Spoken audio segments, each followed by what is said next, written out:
Hello everybody, hope you're doing well.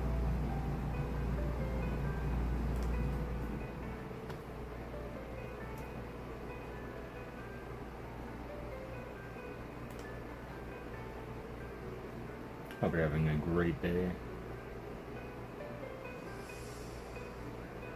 If you're not having a great day, I hope that there's some kind of peace and comfort that you can find in whatever it is that you decide to do tonight. I am healing up my back, and of course I found a nice comfortable chair to sit in. I then quickly realized that I didn't really have a backdrop for this, and I only realized that as I was setting up, and I realized like y'all don't want to see my recliner behind me, so I had to make this scene, and my face being as big as the TV or screen that you're on isn't ideal. I apologize. I'll think of something. It was just something that I thought of last second to set up a different place, a little detached from the Pokemon world a bit.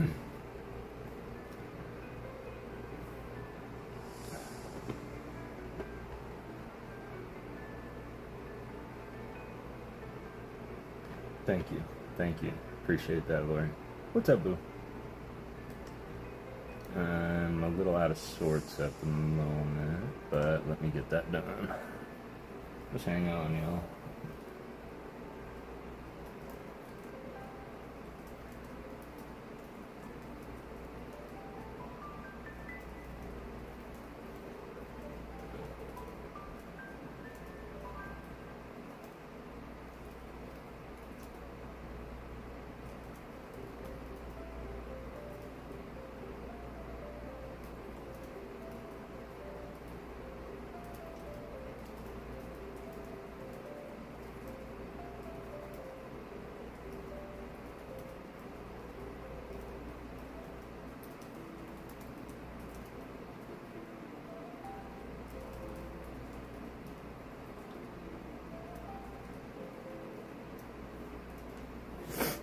Something like that.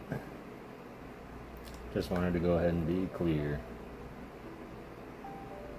And that way, if anybody is to pop in as we're going tonight, they'll be able to know that if they're expecting to see Pokemon cards opening in art tonight, we're going to focus solely on the story time, as we have been planning for a couple of weeks, y'all. I know that y'all have been planning it with me, so I super appreciate you guys giving me the idea to do this, as well as the encouragement to continue to do that. And yeah, really appreciate you. Happy to see you. Francis, how are you? JB, morning, Halian. How are you doing today? I hope you're doing well. Can everybody hear the music? Is it too loud? Is it not loud enough? Just let me know. But I hope you're doing well, Halian. Good morning to you. I actually don't have to slouch to see y'all. I can just sit up straight. Busted out my nice little gaming chair. It's got some amazing back support. The back, I will say it is better. There's times during the day where it doesn't feel better. But overall, it is getting better. Extra avocado! How are you? How are you doing? It's good to see you. How was your weekend? How was your day? It's a work day, so I'm doing meh. Well, hey now, Fluffer News. I live in it. I know, this is a weird place and weird thing. Go. Doing meh. Better now, though. Excellent. Glad you're doing better now. Well, hey now. Go. Thank you. I hope you are all doing well today. Did you enjoy your Memorial Day? And happy Memorial Day to those. Are those Lego? Come on now, avocado. There's no such thing as Legos. The plural of Lego is Lego. These are all Lego, yeah. Kind of a nut when it comes to Lego. Better now that Halien's here, too. Heck yeah. Magooch. Hiya, Kev. Illuminate. Pretty punum. Look at it. Sorry, I know my face is probably the size of your entire monitor, TV, and or cell phone or electronic device. I apologize for that. Right, says Lori. Well, I hope you're all doing well. Can everybody hear the music? You know what? I did forget something, and you know what? I might as well just rip this Band-Aid off now while we're here. So just give me 1 second, y'all.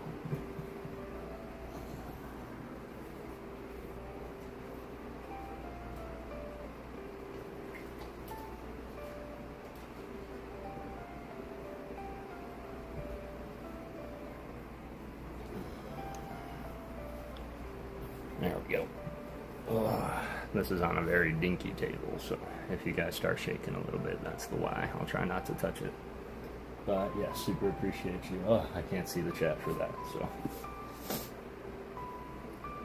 But how's everybody's day? What was the best part of your day, y'all? I hope you're here to just chill, relax. I hope I can help you do that. I know that this technically isn't the start of the week, as a majority of us had today off. But if this is successful and y'all like this, I will pretty well continue doing this every Monday night so that we can all have something to look forward to on Monday, as well as just something to unwind at the beginning of the week. So really appreciate y'all being here.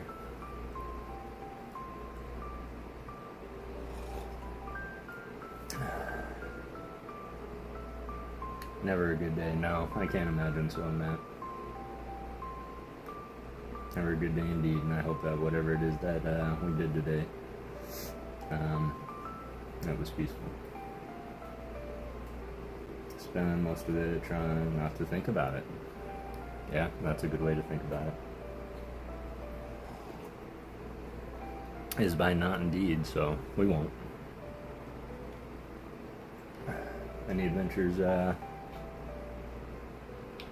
elsewhere? I did have an interesting thought today, because there's a lot of stories in the public domain that a lot of people have maybe grown to forget about, and not just forget about, but Hollywood has completely taken and misshapen and turned it around. And so there's a lot of classic stories like The Wizard of Oz, which I'm sure is much different than it was originally written. But I'm looking at The Wizard of Oz next, and yeah, I'm just curious what you guys think about that. Peaceful vibes going your way. It's a lot of stories on the road to tell. Fair enough, man. Fair enough. Just like we'll never ask you to tell them. But Wizard of Oz, definitely a weird, creepy tale. And has anybody ever seen The Return to Oz? I'm just curious while we wind down and get going. I do have the book here ready to go. And I know the description and title. This is set to just be the first 2 chapters. I didn't realize how kind of dinky the chapters were and how big a print the pages had. So at the end of those 2, we'll see where we're at. We'll see if we want to keep going. We'll see how I feel and how this chair is treating me. But overall, it's completely up to y'all, because I will continue on going tonight if I can and you want it, or we can call it after 2. I do just want to make it known you do not, don't feel obligated to stay if you do not feel obligated, or if you can't, or if you need to be somewhere else. This, of course, will be made public after it's done, so if you ever want to go back and watch, you totally can. The one thing I will say is I'm not going to do what I always do, and I'm not going to. What's up, Trainer Glenn? I hope you're doing well tonight, man. I'm going to try and stay focused on what it is that I'm reading, and so long as everybody can hear me okay, the music isn't too loud, I'm just going to keep reading, not to break the ambiance and all that. And then, of course, at the end of said chapter, happily catch up on the chat. Y'all can chat amongst each other, but I'm going to try not to get distracted by it. How are you doing tonight, Trainer Glenn? I hope you're doing well. Yeah, barbecue, some pork ribs. Do you need my address, Glenn? You can just send some right my way, fam. Anybody drinking anything tonight, coffee or tea?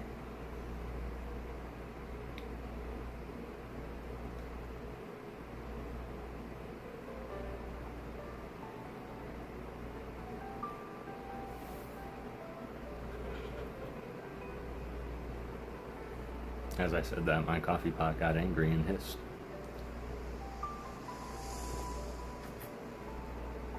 Peppermint tea, JB, how are you doing tonight? With agave, excellent. That sounds amazing. I had a PB and honey and a bowl of rice. Excellent. And that's actually a very, very old school snack that I used to and probably still would enjoy is peanut butter and honey sandwiches. Man, nothing goes better, especially when you let it sit there a minute and the honey gets a little hard. Excellent.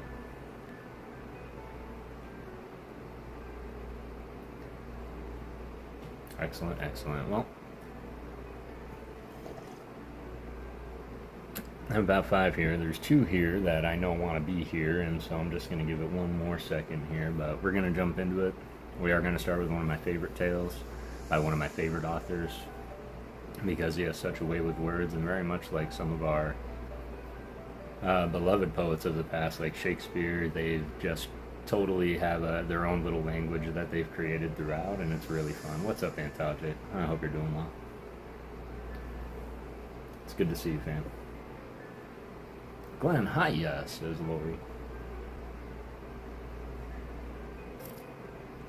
I am drinking sugared coffee, and I say sugared coffee because I don't have cream.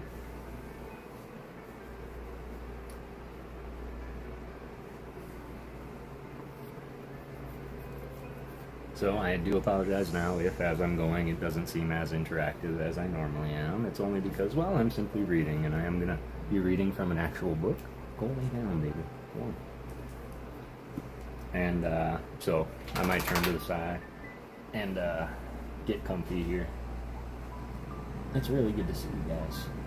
And, you know, of course, you're always a little nervous when you try new things, and though reading to y'all isn't really a new thing, the one thing that I will say is reading a book is definitely a new thing. Not for me. I've definitely read plenty of books.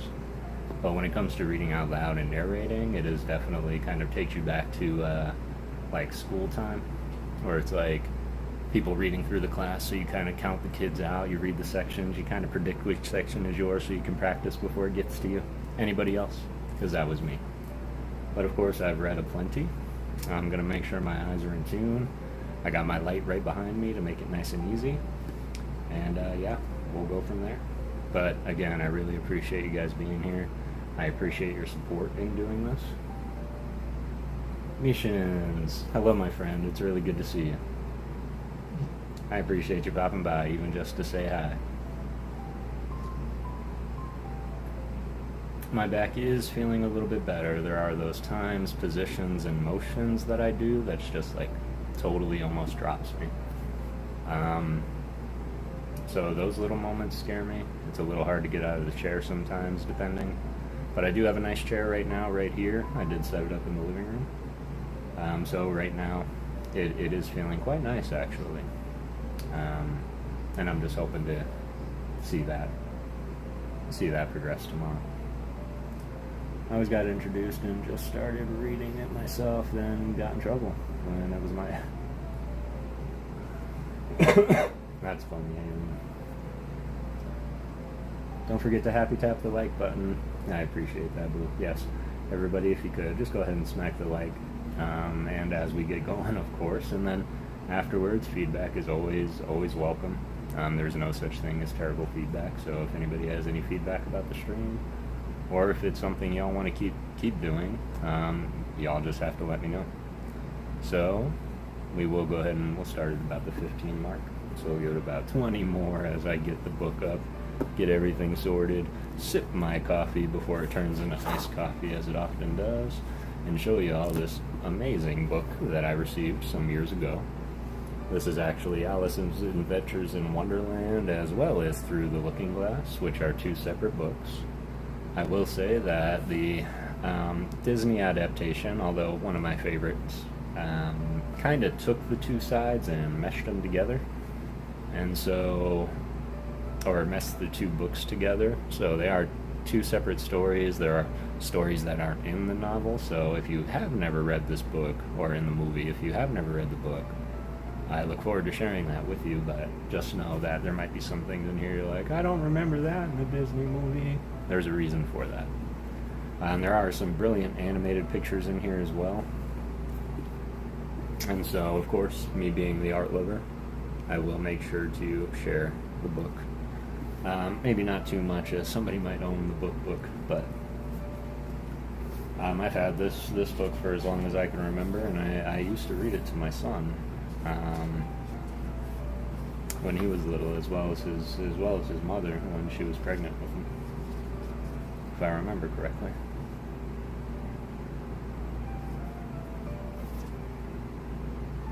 And yeah, this is some great art style and artwork, really. Just gorgeous.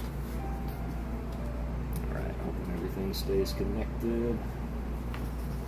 Alright, so as it goes, we're going to go down the rabbit hole into the pool of tears, and then we'll check in. We'll see if we want to keep going. Of course, what I did predict is I looked through it, I skimmed through it, and I can technically get us up to the caterpillar tonight if I really push and keep going. So that is a Lego bonsai tree, Ryan Tran. Yes, sir. And it actually came with the cherry blossom leaves also, so every now and again I swap them out and make them all pink. And I do apologize, I know Yoda is a little dusty, but I do try to keep my Lego nice and clean.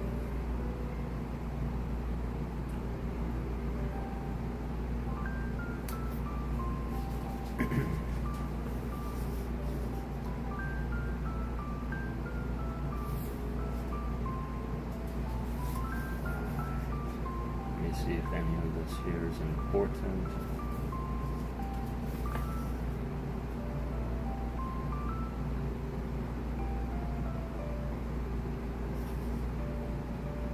Alright, I guess we will start as I always start. Hi, Brangus. Brangus McGee, what's going on, man? I have all those on a shelf in my living room. Excellent. You mean the Lego helmets? Or the Yoda? And then I've got little Grogu next to him. I really wish I had Vader's helmet. That would be a cool addition. Well, the Fortnite zombies is not put together right now. The Fortnite zombie. Oh, Minecraft zombie. I had I don't know, I have a qualm with Minecraft Lego Matt, and that is that Minecraft is already blocks. So is it really that hard to create with Minecraft? But I do have Minecraft sets as well, and maybe I'll do a build stream one day. It has been a long day, yeah. So let's go ahead and hunker down, and what I'm going to do is get back into a little bit of what I normally do, which is poetry. And this does start with a poem. And the only thing that I can really think of it is All the Golden Afternoon is what I call it, but it's called Prefatory Poem. And I figured we'll read that and then we'll jump into chapter 1. And once again, I appreciate y'all being here. Let me know if y'all can hear me okay. These aren't the right glasses. All in the golden afternoon, full leisurely we glide. For both our oars with little skill, by little arms are plied. While little hands make vain pretense our wanderings to guide. Ah, cruel three, in such an hour, beneath such dreamy weather, to beg a tale of breath too weak to stir the tiniest feather. Yet what can one poor voice avail against three tongues together? And purest Prima flashes forth her edict to begin it. In gentler tones, Secunda hopes there will be nonsense in it, while Tirta interrupts the tale not more than once a minute. Anon to sudden silence one, a fancy they pursue, the dream child moving through a land of wonders wild and new. In friendly chat with birds or beast, and half believe it true. And ever as the story drained, the wells of fancy dry, and faintly strove that weary one to put the subject by. The rest next time, it is next time, the happiest voices cry. Thus grew the tale of Wonderland, thus slowly one by one, its quaint events were hammered out, and now the tale is done. And home we steer, a merry crew, beneath the setting sun. Alice, a childish story take, and with a gentle hand lay it where childhood's dream are twined, and memory's mystic hand, like pilgrims' withered wreath of flowers plucked in far-off land.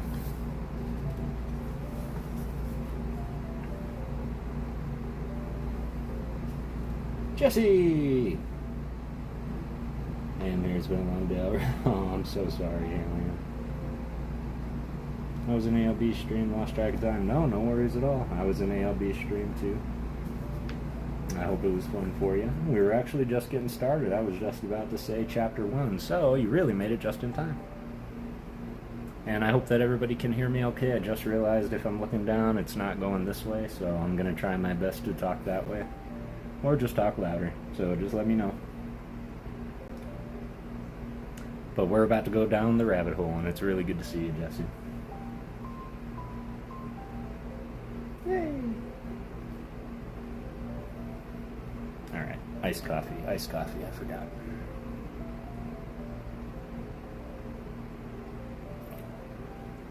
Alright. So enjoy, chill, sit back. You're good on audio. Excellent. I love the music. Oh, excellent. Thank you. Let me know if at any time the music stops, y'all. I should have it set to loop the playlist, but we'll see. So just let me know. Down the rabbit hole we go. Down the rabbit hole. Chapter 1. Alice was beginning to get very tired of sitting by her sister on the bank and having nothing to do. Once or twice, she peeped into the book her sister was reading, but it had no pictures or conversations in it. And what is the use of a book, thought Alice, without pictures or conversations? So she was considering in her own mind, as well as she could, for the hot day made her feel very sleepy and stupid, whether the pleasure of making a daisy chain would be worth the trouble of getting up and picking the daisies, when suddenly a white rabbit with pink eyes ran close by her. There was nothing so very remarkable in that, nor did Alice think it so very much out of the way to hear the rabbit say to itself, oh dear, I shall be too late." When she thought it over afterwards, it occurred to her that she ought to have wondered at this, but at the time it all seemed quite natural. But when the rabbit actually took a watch out of its waistcoat pocket and looked at it, and then hurried on, Alice started to her feet. For it flashed across her mind that she had never before seen a rabbit with either a waistcoat pocket or a watch to take out of it, and burning with curiosity, she ran across the field after it, and was just in time to see it pop down a large rabbit hole under the hedge. In another moment, down went Alice after it, never once considering how in the world she was going to get out again. The rabbit hole went straight on like a tunnel for some ways, and then dipped suddenly down, so suddenly that Alice had not a moment to think about stopping herself before she found herself falling down what seemed to be a very deep well. Either the well was very deep, or she fell very slowly, for she had plenty of time as she went down to look around her and to wonder what was going to happen next. First, she tried to look down and make out what she was coming to, but it was too dark to see anything. Then she looked at the sides of the well and noticed that they were filled with cupboards and bookshelves. Here and there she saw maps and pictures hung upon pegs. She took down a jar from one of the shelves as she passed it. It was labeled orange marmalade. But to her great disappointment, it was empty. She did not like to drop the jar for fear of killing somebody underneath, so managed to put it into one of the cupboards as she fell past it. Well, thought Alice to herself, after such a fall as this, I shall think nothing of tumbling downstairs. How brave they'll all think of me at home. Why, I wouldn't say anything about it, even if I fell off the top of the house, which was very likely true. Down, down, down. Would the fall never come to an end? I wonder how many miles I've fallen by this time, she said aloud. I must be getting somewhere near the center of the earth. Let me see. That would be 4,000 miles down, I think. For you see, Alice had learned several things of this sort in her lessons in the schoolroom, and though this was not a very good opportunity for showing off her knowledge, as there was no one to listen to her, still, it was good practice to say it over. Yes, that's about the right distance. But then I wonder what latitude or longitude I've got to. Alice had not the slightest idea of what latitude was, or longitude either. But she thought they were nice grand words to say. Presently, she began again. I wonder if I shall fall right through the earth. How funny it'll seem to come out among people there that walk with their heads downward. Excuse me. The antipathies, I think. She was rather glad there was no one listening, this time, as it didn't sound the right word. But I shall have to ask them what the name of the country is. You know, please, ma'am, is this New Zealand or Australia? And she tried to curtsy as she spoke. Fancy curtsying as you're falling through the air. Do you think you could manage it? And what an ignorant little girl she'll think of me for asking. No, it'll never do to ask. Perhaps I shall see it written up somewhere. Down, down, down. There was nothing else to do, so Alice soon began talking again. Dinah'll miss me very much tonight, I should think. Dinah was the cat. I hope they'll remember her saucer of milk at tea time. Dinah, my dear, I wish you were down here with me. There are no mice in the air, I'm afraid, but you might catch a bat. And that's very like a mouse, you know. But do cats eat bats, I wonder? And here Alice began to get rather sleepy, and went on saying to herself in a dreamy sort of way, do cats eat bats? Do cats eat bats? And sometimes, do bats eat cats? For you see, as she couldn't answer either question, it didn't much matter which way she put it. She felt that she was dozing off, and that she'd begun to dream that she was walking hand in hand with Dinah, and was saying to her very earnestly, Now, Dinah, tell me the truth. Did you ever eat a bat? When suddenly, thump, thump, down she came upon a heap of sticks and dry leaves, and the fall was over. Alice was not a bit hurt, and she jumped up to her feet in a moment. She looked up, but it was all dark overhead.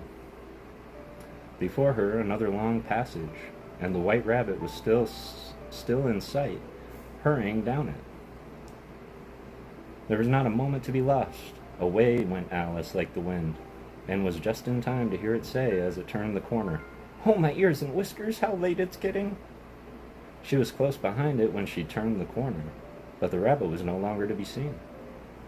She found herself in a long, low hall, which was lit up by a row of lamps hanging from the roof.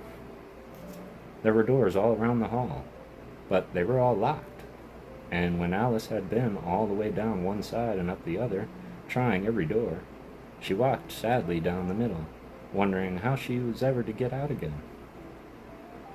Suddenly, she came upon a little three-legged table, all made of solid glass. There was nothing on it but a tiny golden key, and Alice's first idea was that it must belong to one of the doors in the hall. But alas, either the locks were too large or the key too small. But at any rate, it would not open any of them. However, on the second time around, she came upon a low curtain she had not noticed before, and behind it was a little door about 15 inches high. She tried the little golden key in the lock, and to her great delight, it fit. Alice opened the door and found that it led to a small passage, not much larger than that of a rat hole. She knelt down and looked along the passage into the loveliest garden you ever saw. How she longed to get out of the dark hall and wander about among those beds of bright flowers and those cool fountains, but she could not even get her head through the doorway. And even if my head would go through, thought poor Alice, it would be of very little use without my shoulders. Oh, how I wish I could shut up like a telescope. I think I could, if I only knew how to begin, for you see, so many out-of-the-way things had happened lately that Alice began to think very few things indeed were really impossible. There seemed to be no use in waiting by the little door, so she went back to the table, half hoping she might find another key on it, or at any rate, a book of rules for shutting people up like telescopes. This time, she found a little bottle on it, which certainly was not here before, said Alice, and tied around the neck of the bottle was a paper label, with the words, "Drink me," beautifully printed on it in large letters. It was all very well to say, "Drink me," but the wise little Alice was not going to do that in a hurry. "No, I'll look first," she said, "and see whether it's marked poison or not." For she had read several nice little stories about children who had gotten burnt and eaten up by wild beasts, and other unpleasant things, all because they would not remember the simple rules their friends had taught them, such as that a hot red poker will burn you if you hold it too long, and that, if you cut your finger very deeply with a knife, it usually bleeds. And she had never forgotten that.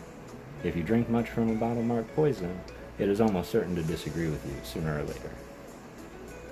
However, this bottle was not marked poison, so Alice ventured to taste it, and finding it very nice, it had in fact a sort of mixed flavor of cherry tart, custard, pineapple, roast turkey, toffee, and hot buttered toast. She very soon finished it off.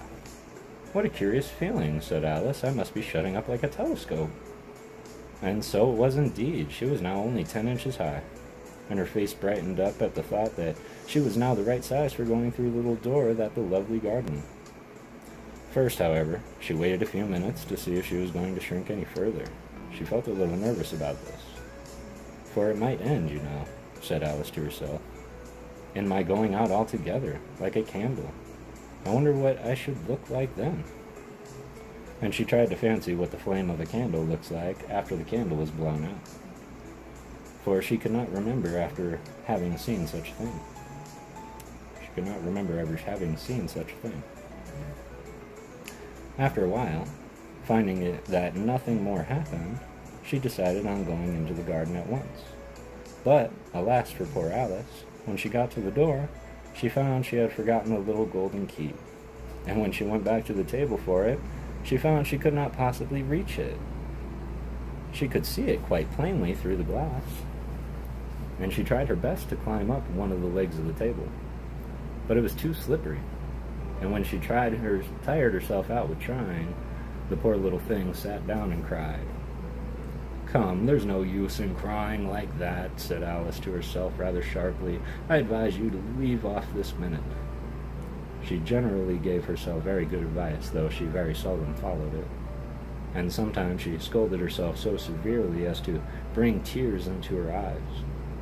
And once she remembered trying to box her own ears for having cheated herself in a game of croquet she was playing against herself, for this curious child was very fond of pretending to be two people. "But it's no use now," thought poor Alice, "to pretend to be two people. Why, there's hardly enough of me left to make one respectable person." Soon her eyes fell on the little glass box that was lying under the table. She opened it, and she found a very small cake, on which the words "Eat me" were beautifully marked in currants. "Well, I'll eat it," said Alice, "and if it makes me grow, I can reach the key, and if it makes me grow smaller, I can creep under the door, so either way I'll get into the garden, and I don't care which happens." She ate a little bit, and said anxiously to herself, "Which way, which way?" holding her hand on top of her head to feel which way it was growing. And she was quite surprised to find that she remained the same size. To be sure, this is what generally happens when one eats cake, but Alice had got so much into the way of expecting nothing out of the way things to happen, that it seemed quite dull and stupid for a life to go on in the common way.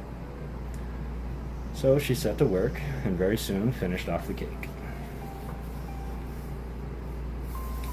That was the end of chapter 1. What's up, Johnny Knight?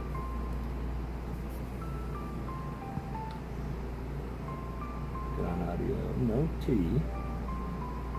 Walmart had new Kylo Ren Lego helmet. Nice, Kylo Ren. Excellent. What's up, Johnny Knight? I hope you're doing well. Needs to look at narrating gigs. Who, me? Well, thank you. Appreciate that.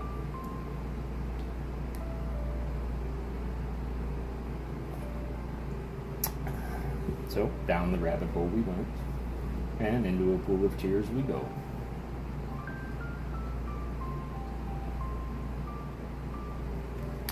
And no tea but coffee. Tea would make me sleepy. Chapter 2. Wow. Chapter 2. The Pool of Tears. Hey, Johnny. Curiouser and curiouser, cried Alice. She was much surprised that for the moment she quite forgot how to speak good English. Now I'm opening out like the largest telescope that ever was. Goodbye, feet. For when she looked down at her feet, they seemed to be almost out of sight. They were getting so far off. Oh, my poor little feet. I wonder who will put your shoes on and stockings for you now, dears. I'm sure I shan't be able. I shall be a great deal too far and trouble myself about you. Far off to trouble myself about you. You must manage the best way you can. But I must be kind to them, thought Alice, or perhaps they won't walk the way I want them to. Let me see. I'll give them a new pair of boots every Christmas. And she went on planning to herself how she would manage it. They must go by the carrier, she thought. And how funny it'll all seem, sending presents to one's own feet. And how odd the directions will look. Alice's right foot. Hearthrug, near the fender, with Alice's love. Oh dear, what nonsense I'm talking. Just at the moment, her head struck against the roof of the hall. In fact, she was now rather more than 9 feet high, and she at once took a little golden key and hurried off to the garden door. Poor Alice, it was as much as she could do, lying down on one side to look through into the little garden with one eye. But to get through was more hopeless than ever. She sat down and began to cry again. You ought to be ashamed of yourself, said Alice. A great girl like you. She might as well say this. To go on crying in this way. Stop this moment, I tell you. But she went on all the same, shedding gallons of tears, until there was a large pool all around her, about 4 inches deep, and reaching half down the hall. After a time, she heard a little pattering of feet in the distance, and she hastily dried her eyes to see what was coming. It was the White Rabbit returning, splendidly dressed, with a pair of white kid gloves in one hand and a large fan in the other. He came trotting along in a great hurry, muttering to himself as he came, "Oh, the Duchess, oh, won't she be savage if I kept her waiting?" Alice felt so desperate that she was ready to ask help of anyone, so when the rabbit came near, she began in a low, timid voice, "If you please, sir." The rabbit started violently, dropped the white kid gloves and the fan, and scurried away into the darkness as hard as he could. Alice took up the fan and gloves, and as the hall was very hot, she kept fanning herself all the time she went on talking. Oh dear, how queer everything is today. And yesterday went on just as usual. I wonder if I've been changed in the night. Let me think. Was I the same when I got up this morning? I almost think I can remember feeling a little different. But if I'm not the same, the next question is, who in the world am I? Ah, that's the great puzzle. And she began thinking over all the children she knew that were of the same age as herself, to see if she could have been changed for any of them. I'm sure I'm not Ada, she said, for her hair goes in such long ringlets, and mine doesn't go in ringlets at all. And I'm sure I can't be Mabel, for I know all sorts of things, and she knows very little. Besides, she's she, and I'm I. And, oh dear, how puzzling it all is. I'll try if I know all the things I used to know. Let me see. 4 times 5 is 12, and 4 times 6 is 13, and 4 times 7 is, oh dear, I shall never get to 20 at this rate. However, the multiplication table doesn't signify. Let's try geography. London is the capital of Paris, and Paris is the capital of Rome, and Rome... No, that's all wrong. I'm certain I must have been changed for Mabel. I'll try and say how doth the little. And she crossed her hands in her lap as if she were saying lessons, and began to repeat it, but her voice sounded hoarse and strange, and the words did not come the same as they used to. How doth the little crocodile improve his shining tail, and pour the waters of the Nile on every golden scale? How cheerfully he seems to grin, how neatly he spreads his claws, and welcomes little fishies in with gently smiling jaws. I'm sure those are not the right words, said poor Alice, and her eyes filled with tears again, and she went on. I must be Mabel after all, and I shall have to go and live in that poky little house, and have next to no toys to play with, and oh, ever so many lessons to learn. No, I've made up my mind about it. If I'm Mabel, I'll stay down here. It'll be no sense putting their heads down here and saying, come up again, dear. I shall only look up and say, who am I then? Tell me that first, and then, if I like being that person, I'll come up. If not, I'll stay down here till I'm somebody else. But, oh dear, cried Alice with a sudden burst of tears, I do wish they would put their heads down. I am so very tired of being all alone here. As she said this, she looked down at her hands, and was surprised to see that she had put on one of the rabbit's little white kid gloves while she was talking. How can I have done that, she thought. I must be growing small again. She got up and went to the table to measure herself by it, and found that, as nearly as she could guess, she was now about 2 feet high, and was going on shrinking rapidly. She soon found out that the cause of this was the fan she was holding, and she dropped it hastily just in time to save herself from shrinking away altogether. That was a narrow escape, said Alice, a good deal frightened at the sudden change, but very glad to find herself still in existence. And now for the garden. And she ran with all her speed back to the little door, but alas, the little door was shut again, and the little golden key was lying on the glass table as before. And things are worse than ever, thought the poor child, for I was never so small as this before, never, and I declare it's too hard that it is. That's too bad that it is. As she said these words, her foot slipped, and in another moment, splash! She was up to her chin in salt water. Her first idea was that she had somehow fallen into the sea, and in that case, I can go back to the railway, she said to herself. Alice had been to the seaside once in her life, and had come to the general conclusion that, wherever you go to on the English coast, you find a number of bathing machines in the sea, some children digging in the sand with wooden spades, and a row of lodging houses, and behind them a railway station. However, she soon made out that she was in a pool of tears, which she had wept when she was 9 feet high. I wish I hadn't cried so much, said Alice, as she swam about, trying to find her way out. I shall be punished for it now, I suppose, by being drowned in my own tears. That will be a queer thing, to be sure. However, everything is queer today. Would it be of any use now, thought Alice, to speak to this mouse? Everything is so out of the way down here that I should think very likely it can talk. At any rate, there's no harm in trying, so she began, Oh, Mouse, do you know the way out of this pool? I am very tired of swimming about here. Oh, Mouse. Alice thought this must be the right way of speaking to a mouse. She had never done such a thing before, but she remembered having seen in her brother's Latin grammar, a mouse, of a mouse, to a mouse, oh mouse. The mouse looked at her rather inquisitively, and seemed to her to wink with one of its little eyes, but it said nothing. Perhaps it doesn't understand English, thought Alice. I dare say it's a French mouse, come over with William, the Conqueror.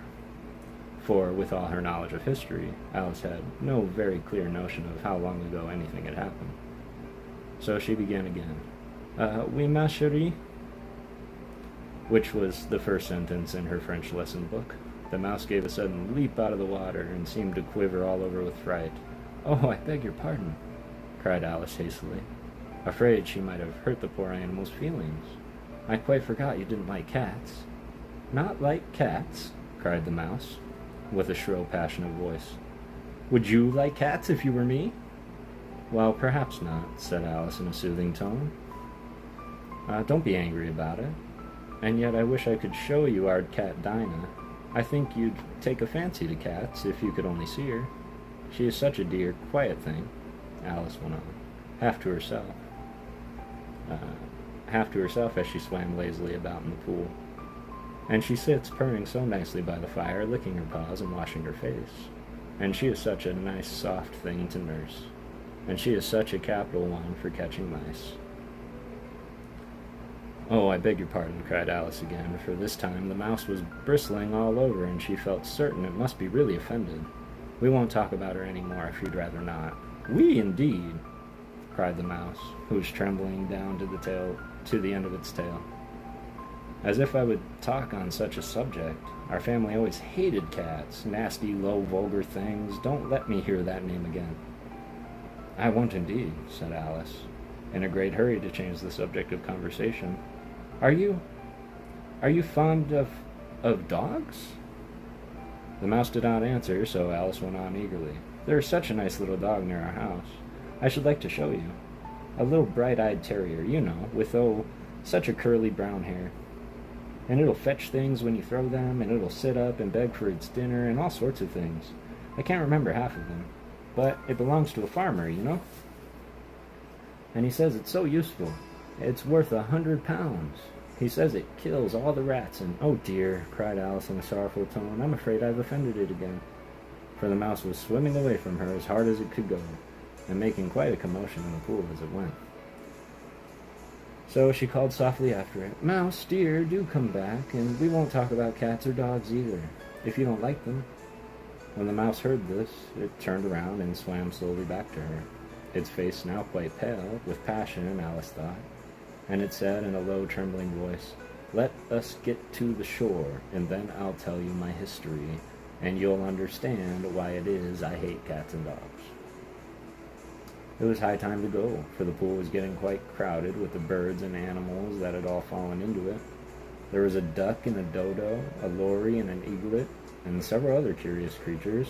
Alice led the way, and the whole party swam to shore.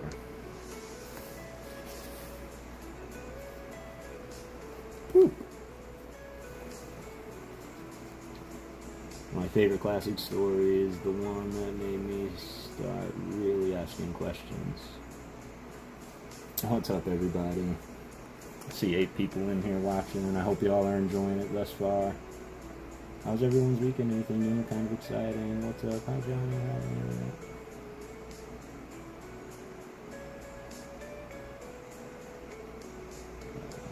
Mine too, Lori. I will say that if you're talking about this one. And that's the end of the first 2 chapters, y'all. So great to listen while working. Excellent. I'm listening and sketching. I love that so much. And that was the intent of this. Like, definitely not an interactive stream, more of a lurk-in if you want to put it on in the background. More like live audiobook. So, yeah, I really appreciate that. So, can I get a consensus in the chat? Do we want to keep going, or do we want to call it after 2? What do you guys think? Because chapter 3 is a caucus race and a long tail. And it's really not that long. I think it's literal.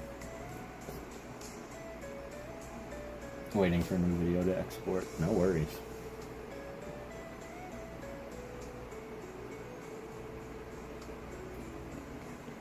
Alien doing the editing. Wow, I can't believe how like okay my back feels right now.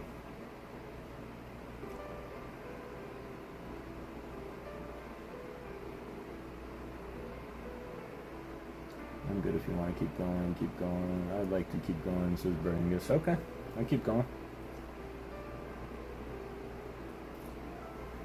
Is the music still going? Did I fix it? Yeah, that's gonna be great for the other streams too. Cool. Let's get this back to center. All right.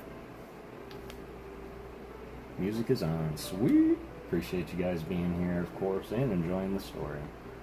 Good old Alice. Alright, chapter 3. A caucus race and a long tail. And I think I saw EDF. EDF, how you doing, fam? I hope you're doing well. I don't think you're still in here, but it's really good to see you, fam. Caucus race and a long tail. They were indeed a queer-looking party that assembled on the bank. The birds with draggled feathers, the animals with their fur clinging close to them, and all dripping wet, cross and uncomfortable. The first question, of course, was how to get dry again. They had a consultation about this, and after a few minutes, it seemed quite natural to Alice to find herself talking familiarly with them, as if she had known them all her life.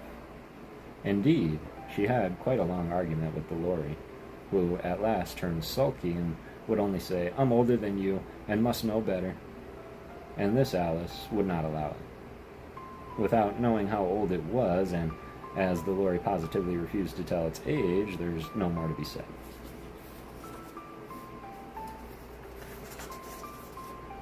At last, the mouse, who seemed to be a person of some authority among them, called out, "Sit down, all of you, and listen to me. I'll soon make you dry enough." They all sat down at once in a large ring, with a mouse in the middle. Alice kept her eyes anxiously fixed on it, for she felt sure she would catch a bad cold if she did not get dry very soon. "Ahem," said the mouse with an important air. "Are you all ready? This is the driest thing I know. Silence all around, if you please. William the Conqueror, whose cause was favored by the Pope, was soon submitted to by the English, who wanted leaders and had been of late much accustomed to usurpation and conquest. Edwin and Morcar, the Earls of America and Northumbria—" "Ugh," said the Lorry with a shiver. "I beg your pardon," said the mouse, frowning, but very politely. "Did you speak?" "Not I," said the Lorry hastily. "I thought you did," said the mouse.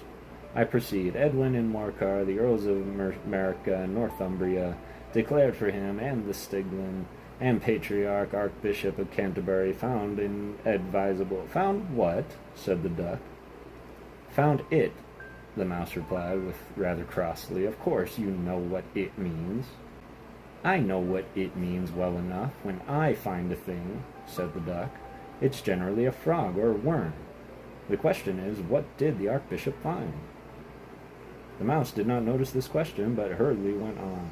"Found it advisable to go on with Edgar Atheling to meet William and offer him the crown. William's conduct at first was moderate, but in insolence of his Normans— How are you getting on now, my dear?" it continued, turning to Alice as it spoke. "As wet as ever," said Alice in a melancholy tone. "It doesn't seem to dry me at all." "In that case," said the dodo solemnly, rising to its feet, "I move that the meeting adjourned for the immediate adoption of a more energetic remedies." "Speak English," said the eaglet. "I don't know the meaning of half those long words, and what's more, I don't believe you do either." And the eaglet bent down its head to hide a smile. Some of the other birds tittered audibly. "What I was going to say," said the dodo in an offended tone, "was that the best thing to get us dry would be a caucus race." "What is a caucus race?" said Alice. Not that she much wanted to know, but the dodo had paused as if it thought that somebody ought to speak, and no one else seemed inclined to say anything. "Why," said the dodo, "the best way to explain it is to do it. And as you might like to try the thing yourself some winter one day, I will tell you how the dodo managed it. First, it marked out a race course in a sort of circle. The exact shape doesn't matter, it said. Then all the party were placed along the course, here and there. There were no 1, 2, 3 and away, but they began running when they liked, and left off when they liked, so that it was not easy to know when the race was over. However, when they had began running, half an hour or so, and were quite dry again, the dodo suddenly called out, "The race is over." And they all crowded around it, panting and asking, "But who has won?"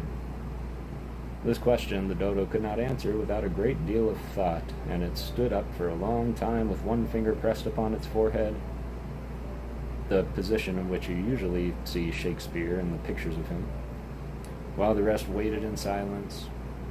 At last the dodo said, "Everybody has won, and all must have prizes."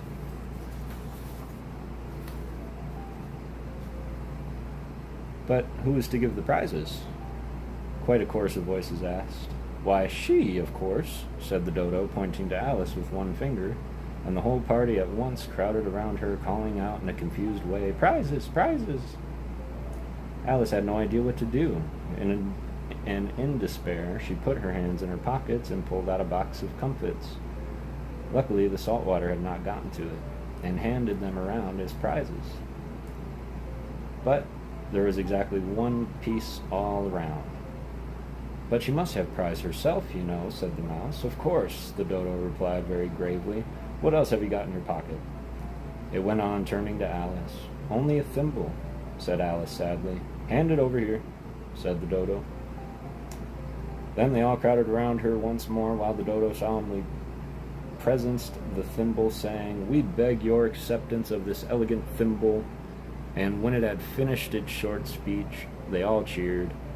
Alice thought the whole thing was very absurd, but they all looked so grave that she did not dare laugh, and, as she could not think of anything to say, she simply bowed and took the thimble, looking as solemn as she could. The next thing was to eat the comfits. This caused some noise and confusion, as the large birds complained that they could not taste theirs, and the small ones choked and had to be patted on the back. However, it was over the last that they sat down again in the ring and begged the mouse to tell them something more.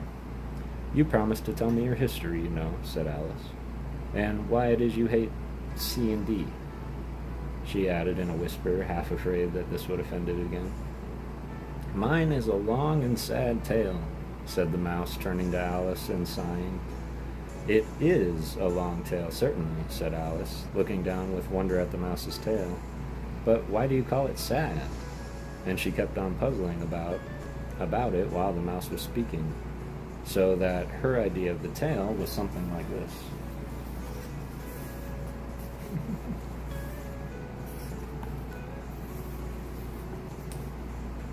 Furry said to a mouse that he met in the house, "Let us both go to law. I will prosecute you. Come, I'll take no denial. We must have the trial. For really this morning I've nothing to do," said the mouse to the cur. "Such a trial, dear sir, with no jury or judge, would be wasting our breath. I'll be judge, I'll be jury, and cunning old furry, I'll try the whole cause and condemn you to death." Whew! It got real small. "You are not attending," said the mouse to Alice severely. "What are you thinking of?" "I beg your pardon," said Alice humbly. "You had got to the fifth bend, I think." "I had not," cried the mouse sharply and angrily. "A knot?" said Alice, always ready to make herself useful and looking anxiously about her. "Oh, do let me help you undo it." "I shall do nothing of the sort," said the mouse, getting up, walking away. "You insult me by talking such nonsense." "I didn't mean it," pleaded poor Alice. "But you're so easily offended, you know." The mouse only growled in reply. "Please come back and finish your story," Alice called after her, and the others all joined in chorus. "Yes, please do." But the mouse only shook his head impatiently and walked a little quicker. "What a pity it wouldn't stay," sighed the lory, as soon as it was quite out of sight, and the old crab took the opportunity of saying to her daughter, "Ah, my dear, let this be a lesson to you. Never lose your temper." "Hold your tongue, Ma," said the young crab, a little snappishly. "You're enough to try the patience of an oyster." "I wish I had our Dinah here. I know I do," said Alice aloud, addressing nobody in particular. "She'd soon fetch it back." "And who is Dinah, if I might venture to ask this question?" said the lory. Alice replied eagerly, for she was always ready to talk about her pet. "Dinah's our cat, and she's such a capital one for catching mice. You can't think. Oh, I wish you could see her after the birds. Why, she'll eat a little bird as soon as she looks at it." This speech caused a remarkable sensation among the party. Some of the birds hurried off at once. One old magpie began, wrapping itself up very carefully and remarking, "I really must be getting home. The night air doesn't suit my throat." And a canary called out in a trembling voice to its children, "Come away, my dears. It's high time you were all off to bed." On various pretexts, they all moved off, and Alice was soon left alone. "I wish I hadn't mentioned Dinah," she said to herself in a melancholy tone. Nobody seems to like her down here, and I'm sure she's the best cat in the world. Oh, my dear Dinah, I wonder if I'll ever see you anymore." And here poor Alice began to cry again, for she felt very lonely and low-spirited.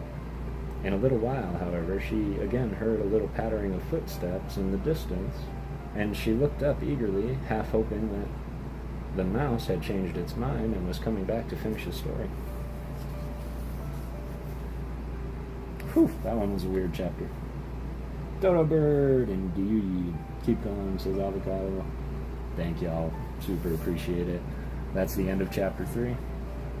I'm gonna refill my coffee real quick before it gets cold. And while I do that, let me know. Do you want me to keep going? Chapter 4, the rabbit sends in Little Bill.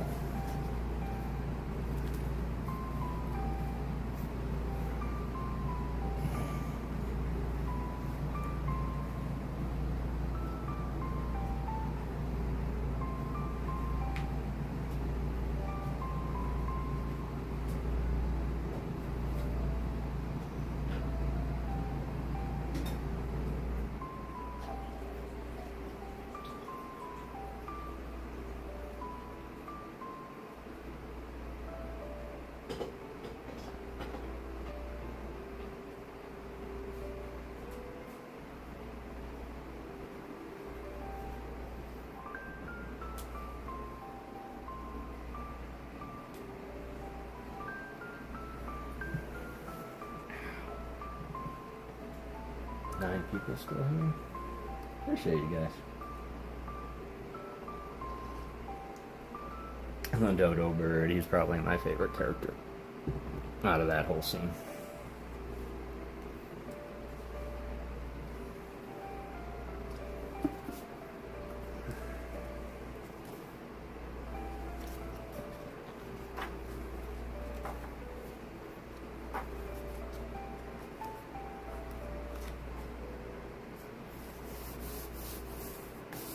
Let me know, y'all.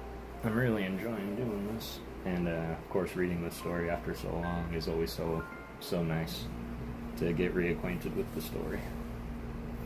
And I'll have to go back and change the description there afterwards, and make sure to list the chapters. I might even go through Studio and pinpoint the chapters when they start, so the talking in between doesn't get in the way.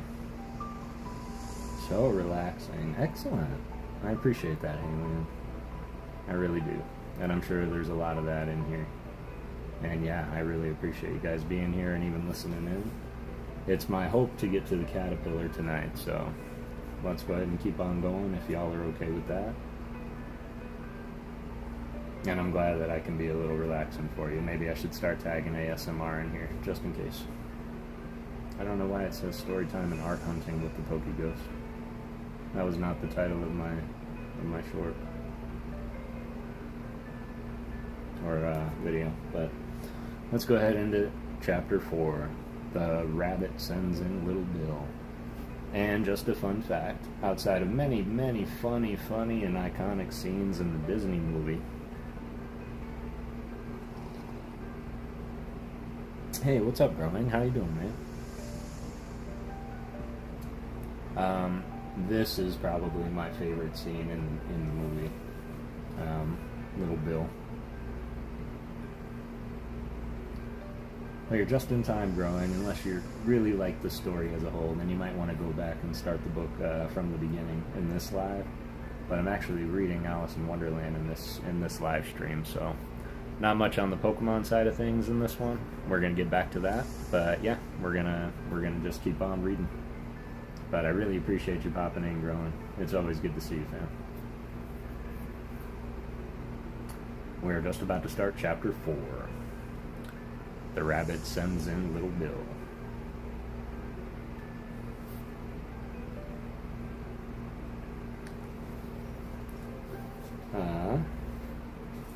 It was the White Rabbit. I'll listen from here. Excellent. It was the White Rabbit, trotting slowly back again and looking anxiously about as it went, as if it had lost something. And she heard it muttering to itself, the Duchess, oh my dear paws, oh my fur and whiskers, she'll get me executed, as sure as ferrets are ferrets." Where can I have dropped them, I wonder? Alice guessed in a moment that I was looking for the fan and a pair of white kid gloves, and she very good-naturedly began hunting about for them, but they were nowhere to be seen. Everything seemed to have changed since her swim in the pool and the great hall, with the glass table and the little door, had vanished completely. Very soon the rabbit noticed Alice, and as she went hunting about, and called out to her in an angry tone, "Why, Mary Ann! What are you doing out here? Run home this moment and fetch me a pair of gloves and a fan, quick now!" And Alice was so much frightened that she ran off at once in the direction it pointed without trying to explain the mistake it had made. "It took me for its housemaid," she said to herself as she ran. "How surprised he'll be when he finds out who I am. But I'd better take him his fan and gloves.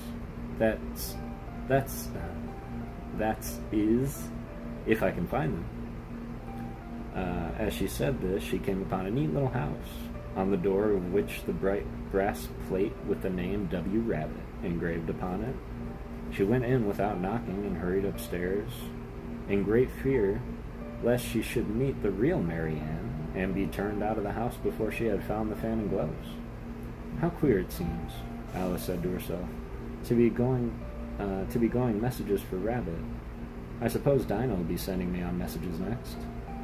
And she began fancying the sort of things that would happen. "Miss Alice, come here directly and get ready for your walk." "Coming in a moment, nurse. But I've got to watch this mouse hole till Dinah comes back, and see the mouse doesn't get out. Only I don't think," Alice went on, "that they'd let Dinah stop in the house if it began ordering people about like that." But this time she found her way into a tidy little room with a table and a window, and on it, as she had hoped, a fan and 2 or 3 pairs of tiny white kid gloves. She took up the fan and her pair of gloves and was just going to leave the room when her eye fell upon a little bottle that stood near the looking-glass. There was no label this time with the words "Drink me," but nevertheless she uncorked it and put it to her lips. "I know something interesting is sure to happen," she said to herself, "whenever I eat or drink anything, so I'll just see what this bottle does. I do hope it'll make me grow large again, for really I'm quite tired of being such a tiny little thing." It did so indeed, and much sooner than she expected. Before she had drunk half the bottle, she found her head pressing against the ceiling, and had to stop to save her neck from being broken. She hastily put the bottle down, saying to herself, "That's quite enough. I hope I shan't grow any more. As it is, I can't get out the door. I do wish I hadn't drank quite so much." Alas, it was too late to wish that. She went on growing, and very soon she had to kneel down on the floor. In another minute, there was not even room for this, and she tried the effect of laying down with one elbow against the door and the other arm curled around her head. Still, she went on growing, and as a last resource, she put one arm out the window, one foot up the chimney, and said to herself, "Now I can do no more. Whatever happens, what will become of me?" Luckily for Alice, the little magic bottle had now had the full effect, and she grew no larger.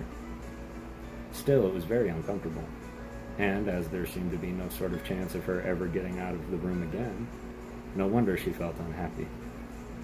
It was much pleasanter at home, thought poor Alice, when one wasn't always growing larger and smaller and being ordered about by mice and rabbits. I almost wish I hadn't gone down that rabbit hole, and yet, it's rather curious, you know. This sort of life, I do wonder what can have happened to me. When I used to read fairy tales, I fancied that kind of thing never happened. And now here I am in the middle of one. There ought to be a book written about me. That there ought. And when I grow up, I'll write one. But I'm grown up now, she added in a sorrowful tone. At least there's no room to grow up any more here. But then Alice thought, shall I never get any older than I am? Now? That'll be a comfort one way. I'll never be an old woman. But then, always have 2 lessons to learn. Oh, I shouldn't like that. Oh, you foolish Alice, she answered herself. How can you learn lessons here? Why, there's hardly any room for you, and no room at all for any lessons books. And so she went on, taking first one side, and then the other to making quite a conversation of it altogether. But after a few minutes, she heard a voice outside and stopped to listen. "Mary Ann! Mary Ann!" said the voice. "Fetch me my gloves this moment." Then came a little pattering of feet on the stairs. Alice knew it was the rabbit coming to look for her, and she trembled till she shook the house, quite forgetting she was now about 1,000 times as large as the rabbit, and had no reason to be afraid of it. Presently, the rabbit came up to the door and tried to open it, but as the door opened inwards, Alice's elbow was pressed hard against it. That attempt proved a failure. Alice heard it say to itself, "Then I'll go around and get in at the window." "That you won't," thought Alice, and after waiting till she fancied she heard the rabbit just under the window, she suddenly spread out her hand and made a little snatch at the air. She did not get a hold of anything, but she heard a little shriek and a fall and a crash of broken glass, from which she concluded that it was just possible it had fallen into the cucumber frame or something of the sort. Next came an angry voice, the rabbit's. "Pat, Pat, where are you?" And then the voice she had never heard before. "Sure, then, I'm here, digging for apples, your honor." "Digging for apples, indeed," said the rabbit angrily. "Here, come and help me out of this." Sounds more broken glass. "Now tell me, Pat, what's that in the window?" "Sure, it's an arm, your honor." He pronounced it arum. "An arm, you goose? Whoever saw one that size? Why, it fills the whole window." "Sure it does, your honor. But it's an arm for all that." "Well, it's got no business there. At any rate, go and take it away." There was a long silence after this, and Alice could only hear whispers now and then, such as, "Sure, I don't like it, your honor, at all, at all." "Do as I tell you, you coward." And at last she spread out her hand again and made another snatch in the air. This time there were 2 little shrieks, and more sounds of broken glass. What a number of cucumber frames there must be, thought Alice. I wonder what they'll do next. As for pulling me out the window, I only wish they could. I'm sure I don't want to stay in here any longer.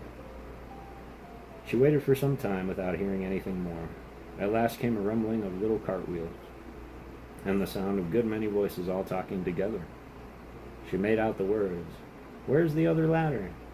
Why, I hadn't to bring but one. Bill's got the other. Bill, fetch it here, lad. Here, put 'em up at this corner. No, tie 'em together first. They don't reach half high enough yet. Oh, they'll do well enough. Don't be particular. Here, Bill, catch hold of this rope. Will the roof bear? Mind that loose slate. Oh, it's coming down. Heads below." A loud crash. "Now who did that?" "It was Bill, I fancy." "Who's to go down the chimney?" "Nay, I shan't. You do it." "That I won't, then. Bill's got to go down. Here, Bill. The master says you've got to go down the chimney." "Oh, so Bill's got to come down the chimney, has he?" said Alice to herself. "Why, they seem to put everything upon Bill. I wouldn't be in Bill's place for a good deal. His fireplace is narrow, to be sure, but I think I can kick a little." She drew her foot as far down the chimney as she could and waited till she heard a little animal. She couldn't guess of what sort it was, scratching and scrambling about in the chimney close above her. Then saying to herself, "This is Bill," she gave one sharp kick and waited to see what would happen next. The first thing she heard was the general chorus of, "There goes Bill." Then the rabbit's voice alone, "Catch him! You, by the hedge!" Then silence, and then another confusion of voices. "Hold up his head! Brandy now! Don't choke him! How was it, old fellow? What happened to you? Tell us about it." Last came a little feeble squeaking voice. "That's Bill," thought Alice. "Well, I hardly know, no more, think ye. I'm better now, but I'm a deal too flustered to tell you. All I know is something comes at me like a jack-in-the-box, and up I goes like a skyrocket." "So you did, old fellow," said the others. "We must burn the house down," said the rabbit's voice, and Alice called out as loud as she could, "If you do, I'll set Dinah at you." There was dead silence instantly, and Alice thought to herself, "I wonder what they will do next. If they had any sense, they'd take the roof off." After a minute or two, they began moving about again, and Alice heard the rabbit say, "A barrelful will do. A barrelful will do. To begin with." A barrelful of what? thought Alice. But she had not long to doubt, for the next moment a shower of little pebbles came rattling at the window, and some of them hit her in the face. "I'll put a stop to this," she said to herself, and shouted out, "You better not do that again," which produced another dead silence. Alice noticed with some surprise that the pebbles were all turning into little cakes as they lay on the floor, and a bright idea came to her mind. "If I eat one of these cakes," she thought, "it's sure to make some change in my size. And as I can't possibly make me larger, it must make me smaller, I suppose." So she swallowed one of the cakes and was delighted to find that she was beginning shrinking directly. As soon as she was small enough to get through the door, she ran out of the house and found quite a crowd of little animals and birds waiting outside. The poor little lizard, Bill, was in the middle, being held up by 2 guinea pigs, who were giving it something out of a bottle. They had made a rush at Alice the moment she appeared, but she ran off as hard as she could and soon found herself in a thick wood. "The first thing I've got to do," said Alice to herself as she wandered about the wood, "is to grow to my right size again. And the second thing is to find my way to the lovely garden. I think that will be my best plan." It sounded an excellent plan, no doubt, and very neatly and simply arranged. The only difficulty was that she had not the smallest idea of how to set about it, and while she was peering about anxiously among the trees, the little sharp bark just over her head made her look up in a great hurry. An enormous puppy was looking down at her with large round eyes and feebly stretching out one paw, trying to touch her. "Poor little thing," said Alice in a coaxing voice, and she tried hard to whistle to it. But she was terribly frightened all the time at the thought that it might be hungry, in which case it would be very likely to eat her up, in spite of all her coaxing. Hardly knowing what she did, she picked up a little bit of a stick and held it out to the puppy, whereupon the puppy jumped into the air off all its feet at once with a yelp of delight and rushed at the stick and made believe to worry it. Then Alice, dodging behind the great thistle to keep herself from being run over, and the moment she appeared on the other side, the puppy made another rush at the stick and tumbled head over heels in a hurry to get a hold of it. Then Alice, thinking it was very likely having a game of play with the cart horse, and expecting every moment to be trampled under its feet, ran around the thicket again, when the puppy began a series of short charges at the stick, running in very little way forwards each time, and a long way back, and barking hoarsely all the while, till at last it sat down a good way off, panting, with its tongue hanging out of its mouth, and its great eyes half shut. This seemed to Alice a good opportunity for making her escape, so she set off at once, and ran till she was quite tired and out of breath, until the puppy's bark sounded quite faint in the distance. "And yet, what a dear little puppy it was," said Alice, as she leant against a buttercup to rest herself, and fanned herself with one of the leaves. "I should have liked teaching it tricks very much, if I'd only been the right size to do it. Oh dear, I'd nearly forgotten that I've got to grow up again. Let me see, how is it to be managed? I suppose I ought to eat or drink something or another. But the great question is what?" The great question certainly was what. Alice looked all around her at the flowers and the blades of grass, but she could not see anything that looked like the right thing to eat or drink under the circumstance. She was very mushroom. There was a large mushroom growing near her about the same height as herself, and when she had looked under it, and on both sides of it, and behind it, it occurred to her that she might as well look to see what was on top of it.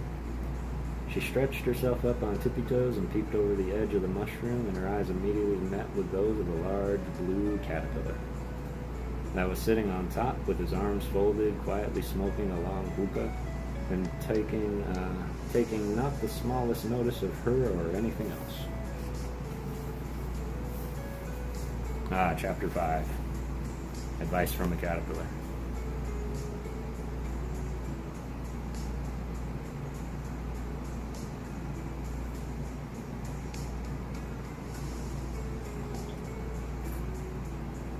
Good, it's a bedtime story, Maddie. It's meant to put you to bed. What's up, Fox? Hope you're doing well. It's nowhere close to my bedtime. Alien, please go to ALB, says Lori. Yeah, so that's my favorite scene in the Disney movie. There Goes Bill is my favorite scene in the Disney movie.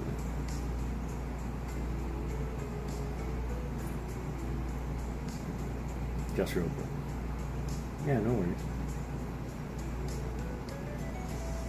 Totally get it.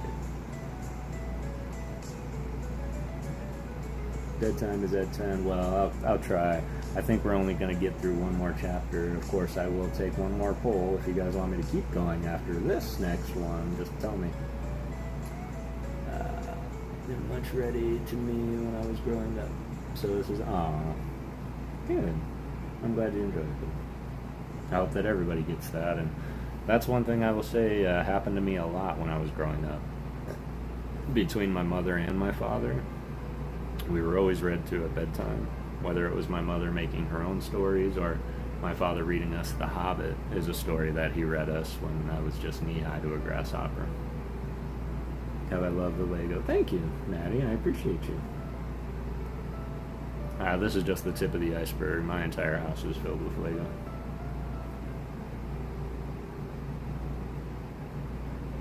Well, is everybody ready to meet the hookah smoking caterpillar?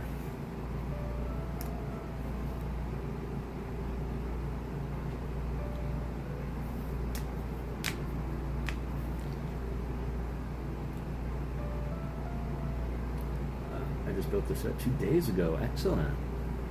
Excellent. It's a good way to keep your mind spry. Like, I'm learning the Rubik's Cube right now.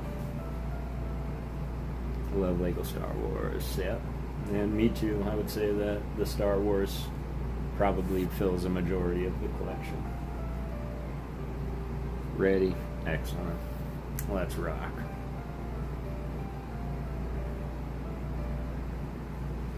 I know how to solve it. Excellent.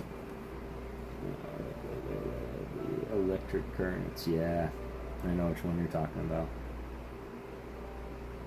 Yeah, the motions are nice. The lights are nice too. I think I gotta do a little bit of this. And I might just lean back. Make sure y'all can still hear me and see me. And this is going to be chapter 5. One of the climaxes in the book, in my opinion. Turning point for the protagonist when she gets advice from a caterpillar. Come on. Come on. A little further. There we go. The caterpillar and Alice looked at each other for some time in silence. At last the caterpillar took the hookah out of its mouth and addressed her in a languid, sleepy voice. "Who are you?" said the caterpillar. This was not an encouraging opening for a conversation, Alice replied rather shyly. I hardly know, sir. Just at present. At least I think I know who I was when I got up this morning, but I think I must have been changed several times since then. What do you mean by that? Said the caterpillar sternly. Explain yourself. I can't explain myself, I'm afraid, sir, said Alice, because I'm not myself, you see. I don't see, said the caterpillar. I'm afraid I can't put it more clearly, Alice replied, very politely, for I can't understand it myself to begin with, and being so many different sizes in a day is very confusing.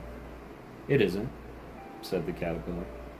Well, perhaps you haven't found it so yet, said Alice, but when you have to turn into a chrysalis, you will someday, you know, and then after that into a butterfly.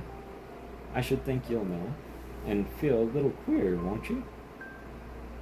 Not a bit, said the caterpillar. Well, perhaps your feelings may be different, said Alice. All I know is, it would feel very queer to me. You, said the caterpillar contemptuously. Who are you? Which brought them back again to the beginning of the conversation. Alice felt a little irritated at the caterpillar's making such very short remarks, and she drew herself up and said very gravely, I think you ought to tell me who you are first. Why? Said the caterpillar. Here's another puzzling question, and as Alice could not think of any good reason, and the caterpillar seemed to be in a very unpleasant state of mind, she turned away. "Come back," the caterpillar called after her. "I've something important to say." This sounded promising, certainly. Alice turned and came back again. "Keep your temper," said the caterpillar. "Is that all?" said Alice, swallowing down her anger as well as she could. "No," said the caterpillar. Alice thought she might as well wait, as she had nothing else to do, and perhaps, after all, it might tell her something worth hearing. For some minutes it puffed away without speaking, but at last it unfolded its arms, took the hookah out of its mouth again, and said, "So you think you're changed, do you?" "I'm afraid I am, sir," said Alice. "I can't remember things I used to, and I don't keep the same size for 10 minutes altogether." "Can't remember what things?" said the caterpillar. "Well, I've tried to say, 'How doth the little busy bee,' but it all came out different." Alice replied in a very melancholy voice. "Repeat, 'You are old, Father William,'" said the caterpillar. Alice folded her hands and began. "You are old, Father William," the young man said, "and your hair has become very white. And yet you instinctively stand on your head. Do you think at your age this is right?" "In my youth," Father William replied to his son, "I fear it might injure the brain. But now I'm perfectly sure I have none. Why, I do it again and again." "You are old," said the youth, "as I mentioned before, and have grown most uncommonly fat. Yet you turned a back somersault in at the door. Pray, what is the reason of that?" "In my youth," said the sage, as I shook his grey locks, "I kept all my limbs very supple. By the use of this ointment, 1 shilling a box. Allow me to sell you a couple." "You are old," said the youth, "and your jaws are too weak for anything tougher than soot. Yet you finished the goose with bones in the beak. Pray, how did you manage to do it?" "In my youth," said his father, "I took to the law and argued each case with my wife, and the muscular strength which it gave to my jaw has lasted the rest of my life." "You are old," said the youth. "One would hardly suppose that your eye was steady as ever. Yet you balanced an eel on the end of your nose. What made you so awfully clever?" "I have answered 3 questions, and that is enough," said his father. Don't give yourself airs. Do you think I can listen all day to such stuff? Be off, or I'll kick you downstairs." That's not said right," said the caterpillar. "Not quite right, I'm afraid," said Alice timidly. "Some of the words have gotten altered." It is wrong from beginning to end," said the caterpillar decidedly, and there was silence for some minutes. The caterpillar was first to speak. "What size do you want to be?" it asked. "Oh, I'm not particular as to size," Alice hastily replied. "Only one doesn't like changing so often, you know." "I don't know," said the caterpillar. Alice said nothing. She had never been so much contradicted all her life before, and she felt like she was losing her temper. "Are you content now?" said the caterpillar. "Well, I should like to be a little larger, sir, if you wouldn't mind," said Alice. 3 inches is just a wretched height to be." "It is a very good height indeed," said the caterpillar angrily, rearing itself up as it spoke. It was exactly 3 inches high. "But I'm not used to it," pleaded poor Alice in a piteous tone, and she thought to herself, "I wish these creatures wouldn't be so easily offended." "You'll get used to it in time," said the caterpillar, and put its hookah in its mouth and began smoking again.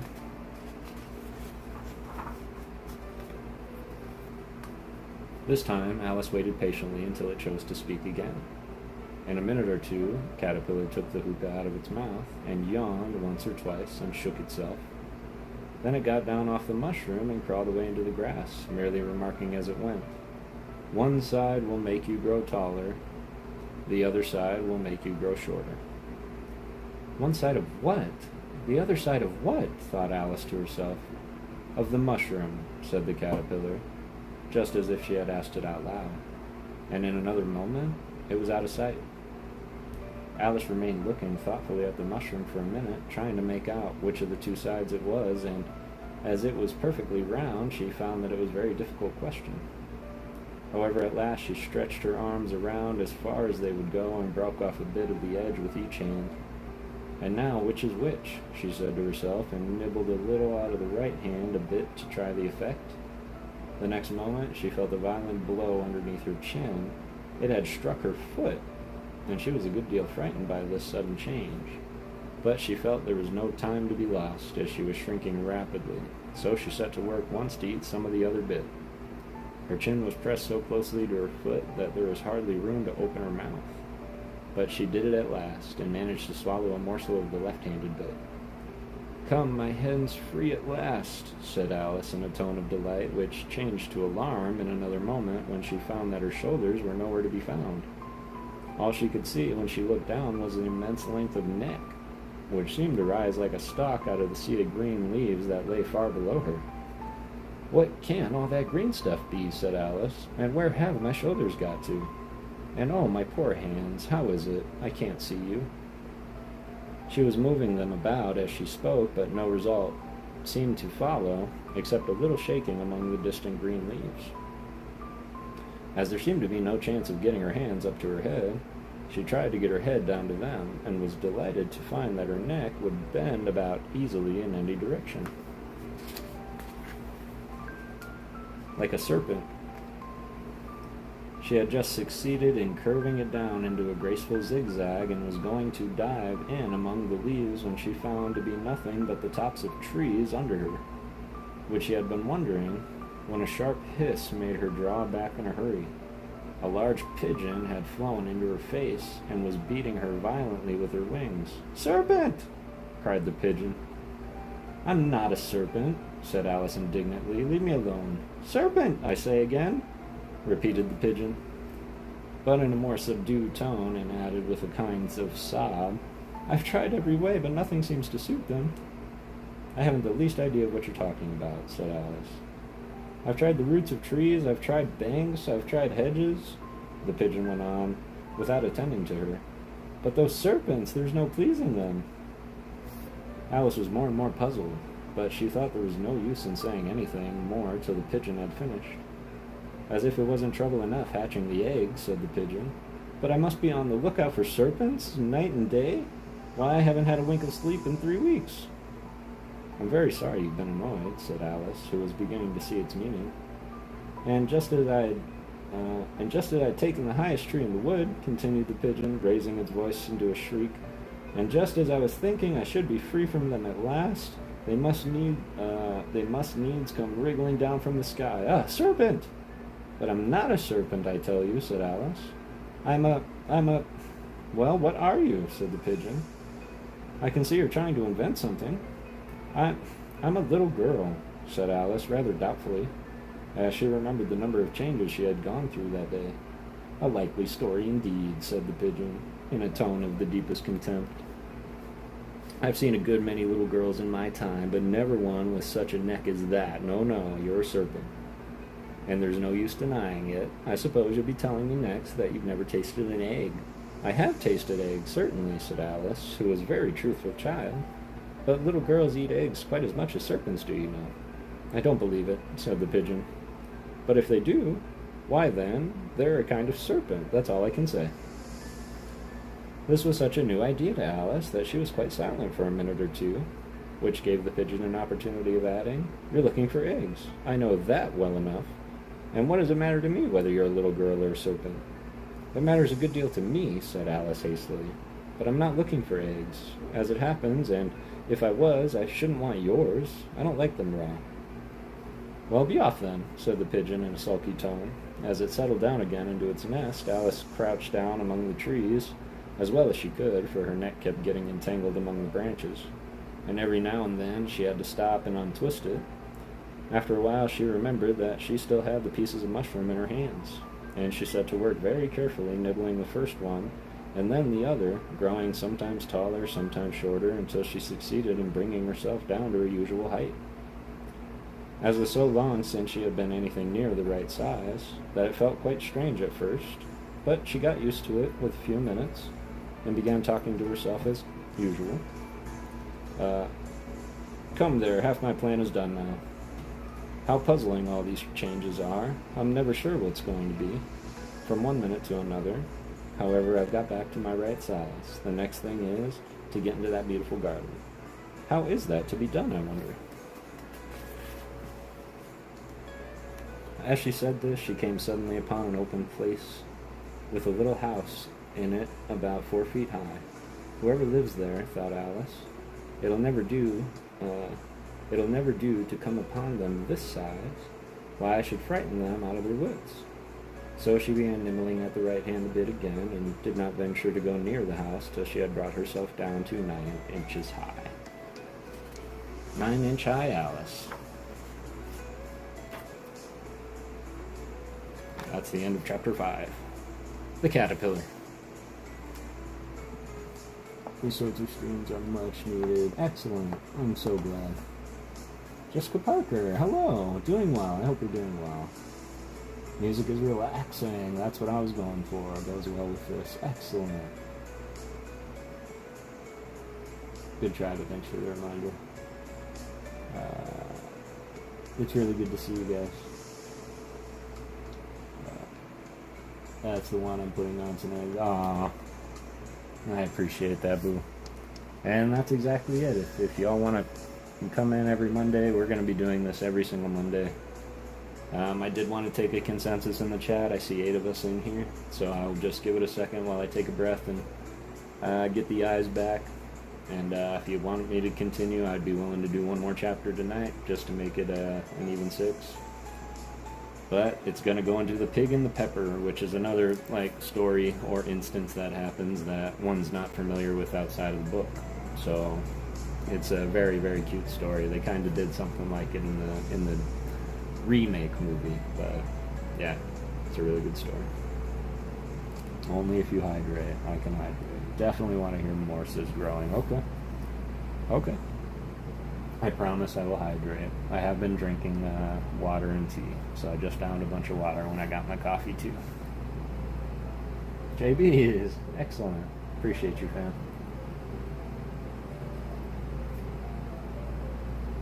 Of course, extra avocado. How are you doing? Or how are you holding up, I guess? I know you've been here a minute. What kind of tea? Not tea, water. Coffee. I'm drinking Folgers breakfast blend. Because I just felt like coffee or tea is good with story time. Although I do have a rice cream tea that I think I want to try. It's like black chai tea. It's pretty good. Kind of tastes vanilla-y.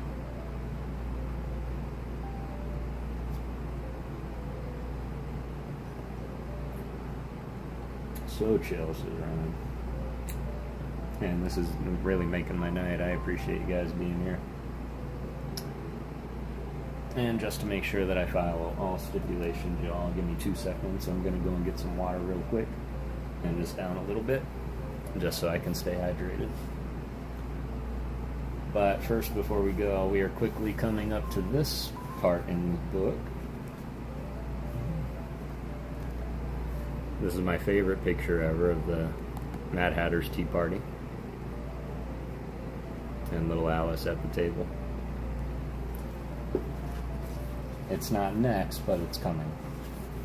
In fact, it's the next chapter after this one, chapter 7. So, give me 1 second. Water time. And page 63.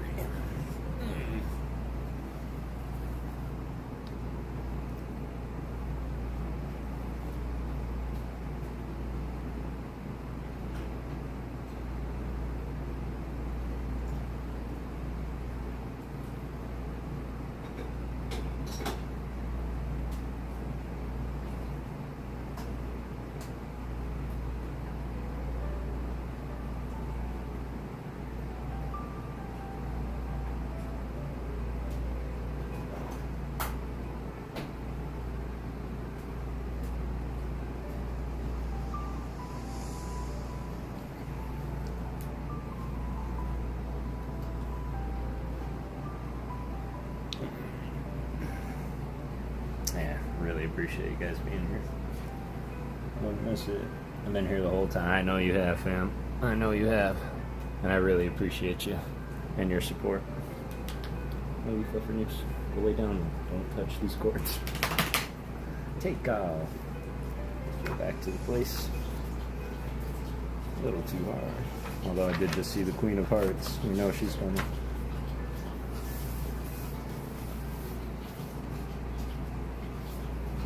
Oh, Canada TT is awesome. We appreciate you. I appreciate you guys. And yeah, I hope this is giving you a good end to your Monday and refreshing night for a pleasant tomorrow. But we're going to get into The Pig and the Pepper, or Pig and Pepper it's called, Chapter 6. Sit on this real quick.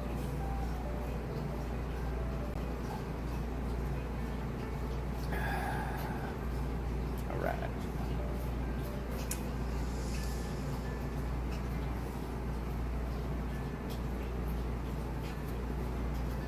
Pig and Pepper. For a minute or two, she stood looking at the house and wondering what to do next, when suddenly a footman in livery came running out of the wood. She considered him to be a footman because he was in livery. Otherwise, judging by his face only, she would have called him a fish, and rapped loudly on the door with his knuckles. It was opened by another footman in livery, with a round face and large eyes like a frog. And both footmen, Alice noticed, were powdered hair that curled all over their heads. She felt very curious to know what it was all about, and crept a little ways out of the woods to listen. The fish footman began by producing from under his arm a great letter, nearly as large as himself. And this he handed over to the other, saying in a solemn tone, "For the Duchess. An invitation from the Queen to play croquet." The frog footman repeated in the same solemn tone, only changing in order of words a little, "From the Queen, an invitation for the Duchess to play croquet." Then they both bowed low, and their curls got entangled together. Alice laughed so much at this that she had to run back into the woods for fear of them hearing her, and when she next peeped out, the fish footman was gone, and the other was sitting on the ground near the door, staring stupidly up into the sky. Alice went timidly up to the door and knocked. There was no sort of use in knocking, said the footman, and that for two reasons. First, because I'm on the same side of the door as you. Secondly, because you are making such a noise inside, no one could possibly hear you. And certainly there was a most extraordinary noise going on within, a constant howling and sneezing, and every now and then a great crash, as if a dish or kettle had been broken into pieces. "Please then," said Alice, "how am I to get in?" "There might be some sense in your knocking," the footman went on, without attending to her. "If we had the door between us, for instance, if you were inside, you might knock, and I could let you out, you know." He was looking up into the sky all the time he was speaking, and this Alice thought decidedly uncivil. But perhaps he can't help it, she said to herself, her eyes so very nearly at the top of his head. His eyes are so very nearly at the top of his head, but at any rate, he might answer questions. "How am I to get in?" she repeated aloud. "I shall sit here," the footman remarked, "till tomorrow."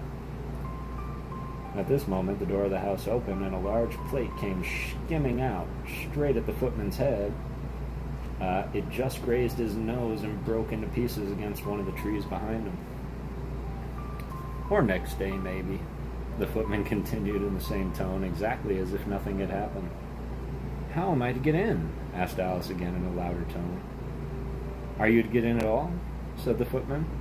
"That's the first question, you know." It was, no doubt, only Alice did not like to be told so. "It's really dreadful," she muttered to herself, "the way all the creatures argue. It's enough to drive one crazy." The footman seemed to think this was a good opportunity for repeating his remark with variations. "I shall sit here," he said, "on and off, for days and days." "But what am I to do?" said Alice. "Anything you'd like," said the footman, and began whistling. "Oh, there's no use in talking to him," said Alice desperately. "He's perfectly idiotic." And she opened the door and went in. The door led right into a large kitchen, which was full of smoke from one end to the other. The Duchess was sitting on the three-legged stool in the middle, nursing a baby. The cook was leaning over the fire, stirring a large cauldron, which seemed to be full of soup. There was certainly too much pepper in that soup. Alice said to herself, as well as she could for sneezing.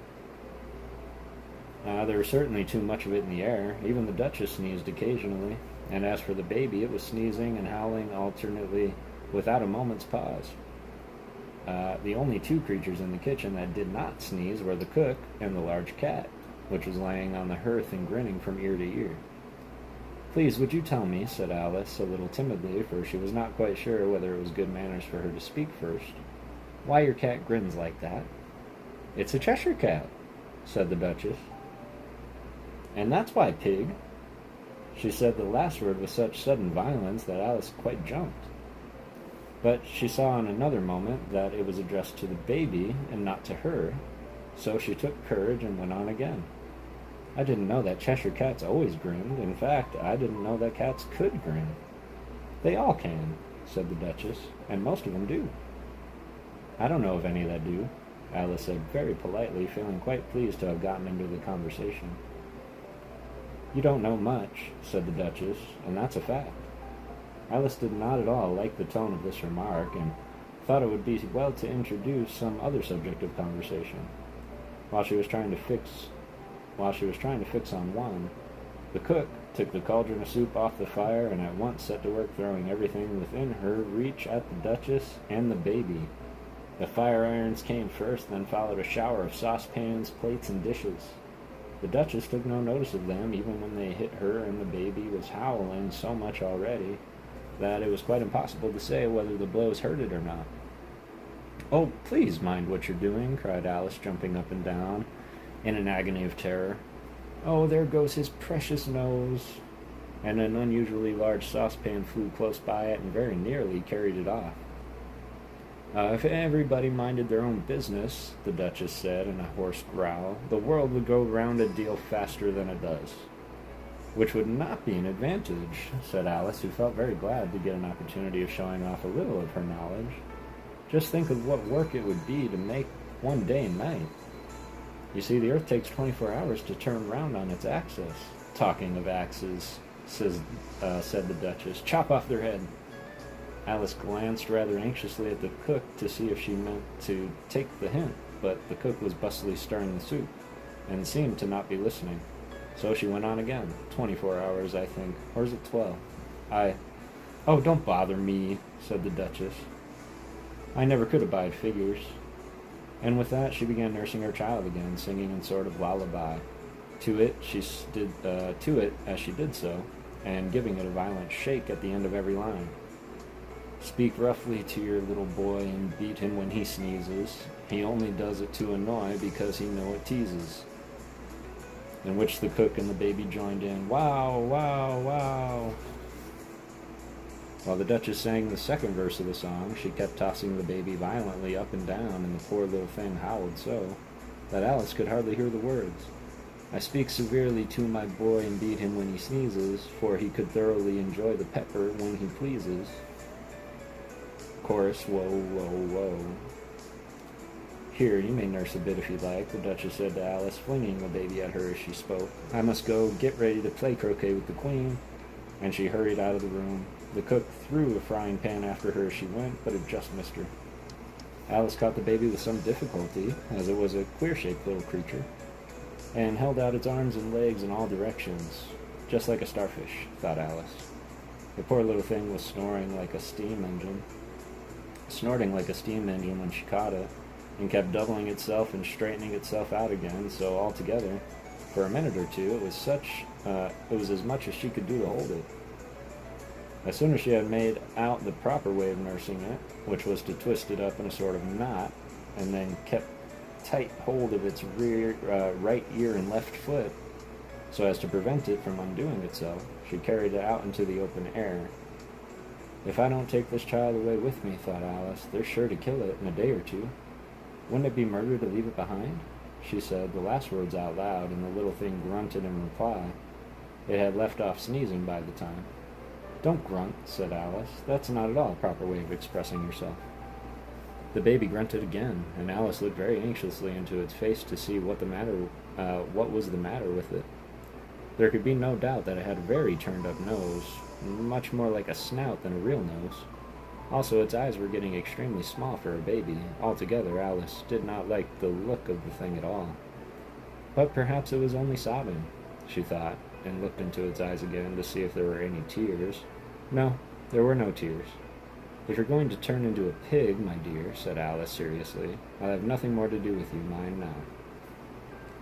The poor little thing sobbed again or grunted, it was impossible to say which, and they went on for some while in silence.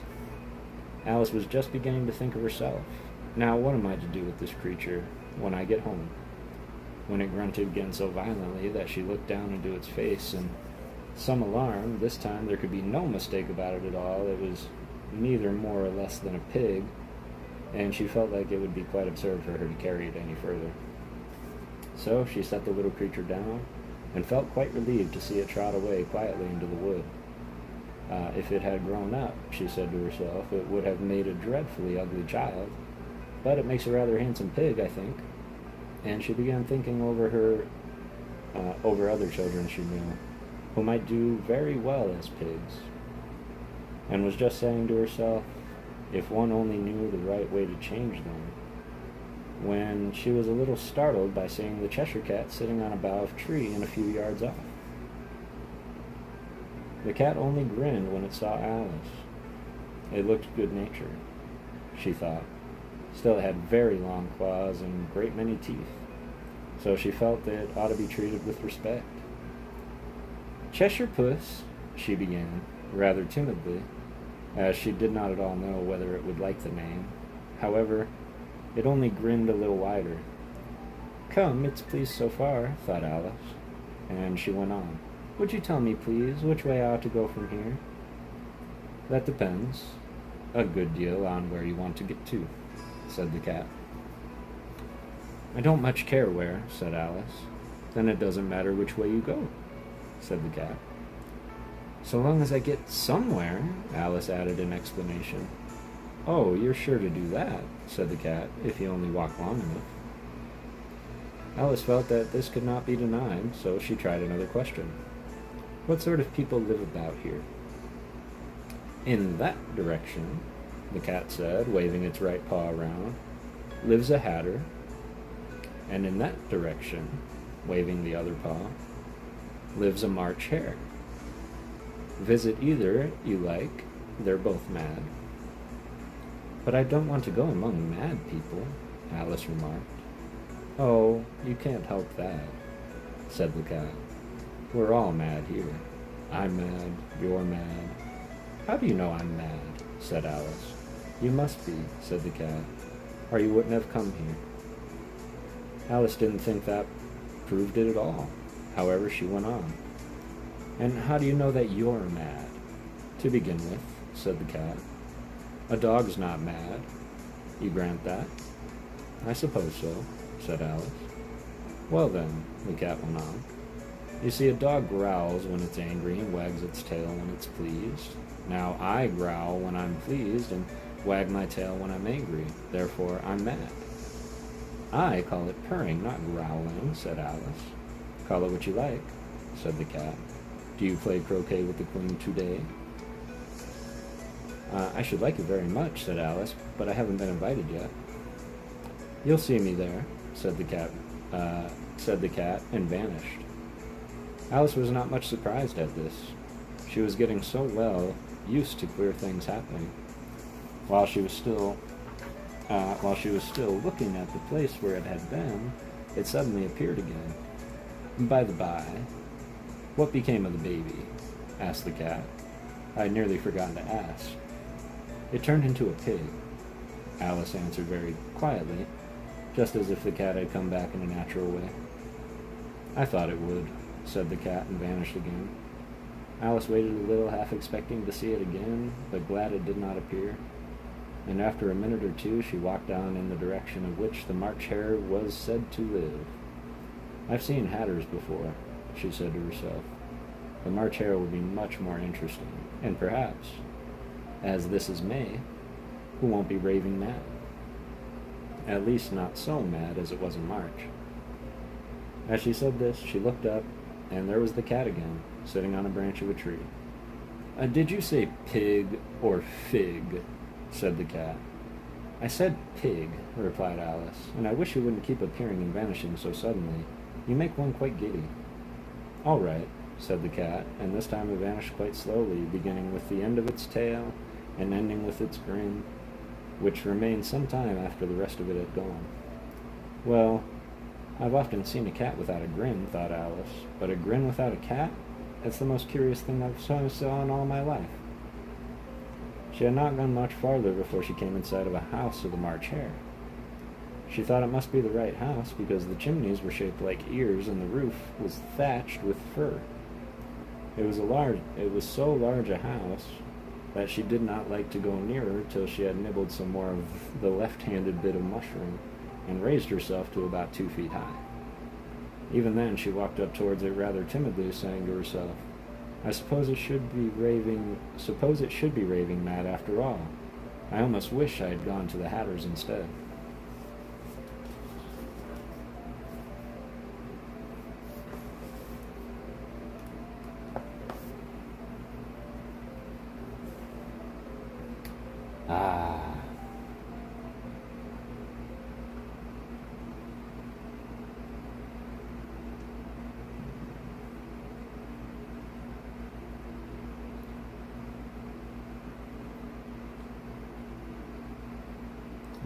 Make sure you stand and stretch every once in a while. Thank you, Matt. I appreciate that, fam.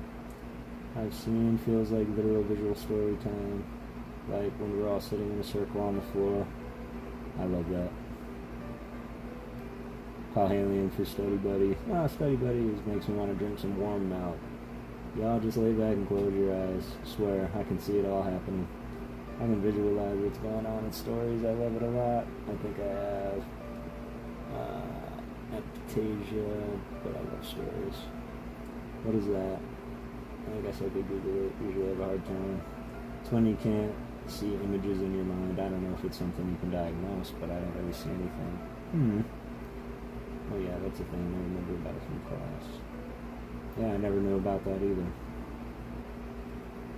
You can large problem status. Yeah.